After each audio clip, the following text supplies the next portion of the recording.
aktor senior Fahmi, Bo akhirnya buka suara mengenai kondisi kesehatannya yang membuatnya kini terbaring lemah di rumah. Fahmi mengaku sudah lama berjuang melawan sejumlah penyakit sekaligus, mulai dari diabetes, asam urat, pengapuran, hingga pengeroposan tulang.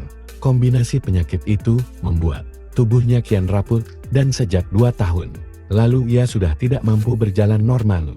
Awalnya Fahmi masih bisa berjalan dengan tongkat, meski sering jatuh. Setelah itu ia bisa merangkak. Namun beberapa minggu terakhir, kondisinya semakin parah hingga benar-benar tak bisa bergerak. Ia sempat menjalani perawatan intensif di RS Harapan Kita dan RS Pelni masing-masing selama 9 hari. Meski sempat ada perbaikan, kini Fahmi hanya bisa dirawat di rumah dengan bantuan alat pernapasan.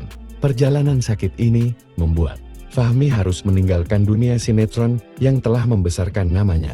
Sejak tahun 2022, ia berhenti syuting tukang ojek pengkolan karena tidak lagi kuat berdiri lama dan mendorong gerobak sesuai perannya sebagai penjual bubur.